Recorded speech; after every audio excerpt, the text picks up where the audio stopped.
Hi guys! Good afternoon. Ayan po ang oras. Ayan, alas 3 na po ng hapon.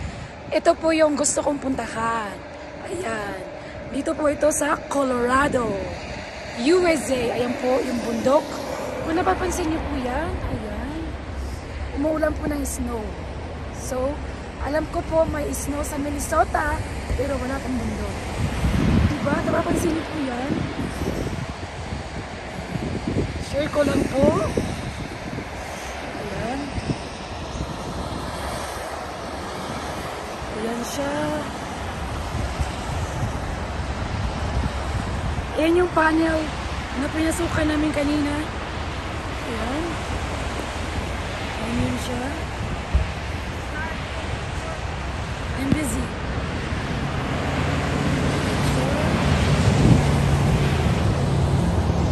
So, dinayo ko pa talaga to. Hindi ako nakauwi ng Pinas, pero pumunta naman ako dito. Did you see that?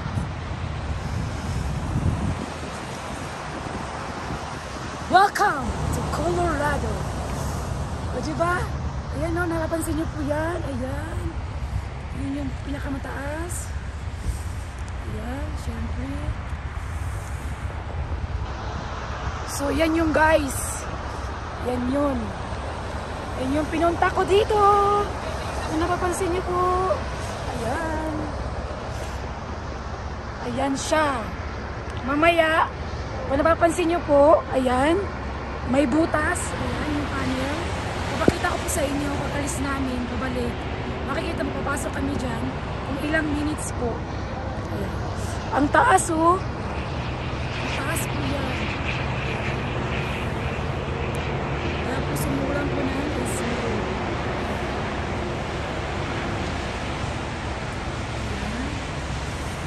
Medyo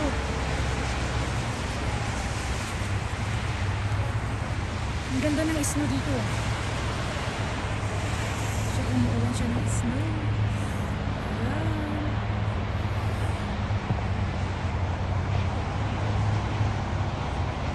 Tapos may puno pa.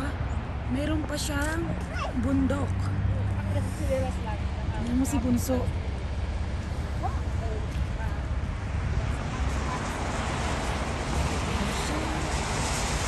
May ulan ng snow.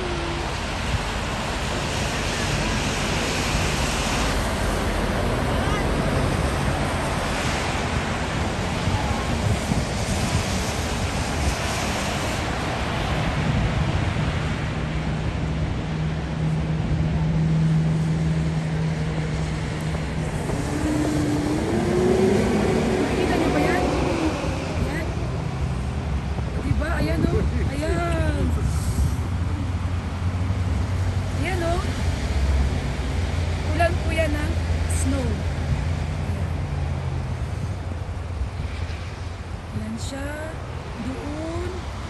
Ayan, snow.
So, ayan mga sisi, yan yung aming mga picture. Tingnan nyo po yan.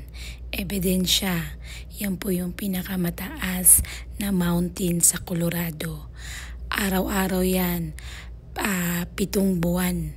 Ay hindi, 12 months yan. Ganyan. So, hindi nawawala ang snow dyan kasi napakataas po ng mountain na yan. Yan po ay sa Colorado. Nagpunta kami dyan. Dyan kami nagbakasyon. Inikot namin ang bundok na yan. Sobrang lamig. Ayan. Yung bundok na yan, yung panel na yan, dyan kami pumasok. Ang kinalabasan, ayan siya. So, ayan guys. Maraming salamat sa panunood. Ayan. Marami kaming remembrance. Yan po yung panel. Diyan kami lumabas. O, diba? Kitang-kita yan si Bunso, ang aking kapatid. Post sa likod kasi nga maganda ang view sa snow. So, ayan. Sana makapunta kayo ulit dyan. Yun lang. Bye-bye guys.